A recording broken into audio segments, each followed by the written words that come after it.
नमस्कार मित्रांनो, आपल्या चॅनेलमध्ये तुमच्या सर्वांचे मनापासून स्वागत आहे. सध्या पवित्र आणि मंगलमयी अधिक महिना म्हणजेच पुरुषोत्तम मास अधिक मास सुरू होत आहे. या महिन्यातील प्रत्येक तिथी महत्वाची असतेच, पण जेव्हा अधिक मासात एकादशी येते तेव्हा तो अत्यंत दुर्मिळ असा दुग्ध शर्करा योग मानला जातो. यंदा 27 मे 2026 रोजी कमला एकादशी आहे. संपूर्ण अधिक महिना आणि एकादशी हे दोन्हीही भगवान विष्णूंना समर्पित असल्यामुळे या दिवशी केलेल्या छोट्याशा सेवेचे फळ आपल्याला अनंत पटीने मिळत असते. आपल्या घरातील दारिद्र्य, दुःख आणि पितृदोष दूर करण्यासाठी या दिवशी कोणती सोपी पूजा आणि सेवा करायची हे आज आपण या व्हिडिओत पाहणार आहोत. व्हिडिओ कुठेही स्किप न करता शेवटपर्यंत पहा.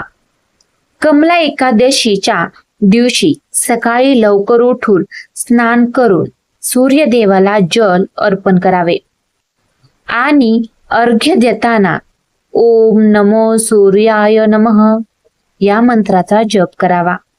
त्यानंतर तुमच्या देवाऱ्यातील बाळकृष्ण, भगवान विष्णू, प्रभू श्रीराम किंवा विठ्ठलाच्या मूर्तीवर पाण्याचा अभिषेक करावा.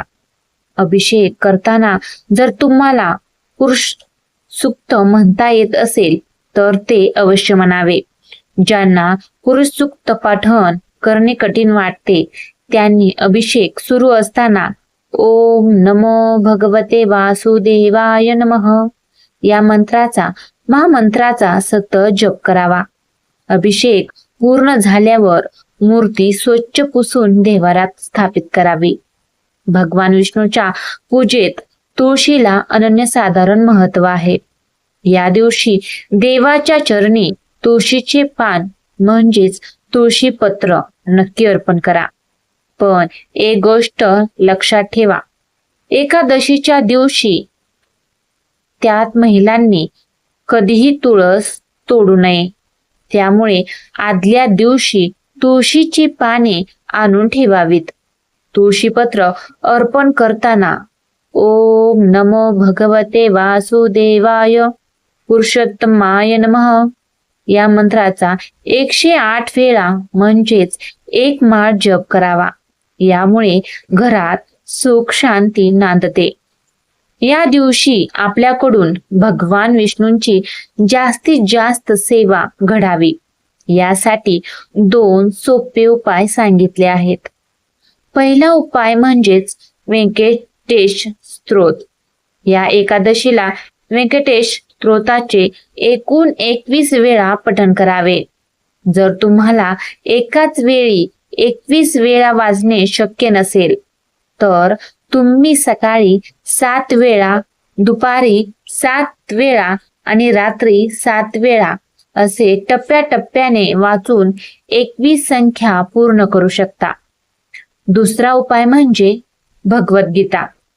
या दिवशी भगवद्गीतेचा 15वा अध्याय म्हणजेच पुरुषोत्तम योग वाचावा आणि त्यानंतर संक्षिप्त श्री भगवत ग्रंथाचे 14 अध्याय पठण करावे. या संपूर्ण पारायणाला साधारण 2 तास लागतात, पण यामुळे घरातील सर्व नकारात्मक ऊर्जा दूर होते. आता काही महत्वाच्या गोष्टी ज्या प्रत्येकाने लक्षात ठेवल्या पाहिजेत. जर तुम्हाला आजारपणामुळे किंवा औषध उपचारामुळे उपास करणे शक्य नसेल तर उपास करू नका. देवाला फक्त तुमची भक्ती हवी असते. तुम्ही उपास न करता केवळ सेवा केली तरी चालेल.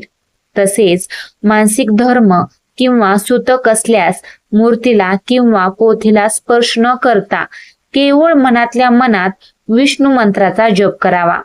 समजा तुम्ही माहेरी असाल, प्रवासात असाल किंवा इतर गावी असाल तरीही सुद्धा तिथूनच शुद्ध भावाने ही सेवा करू शकता, कारण देव फक्त तुमचा भाव आणि वेळ पाहतो.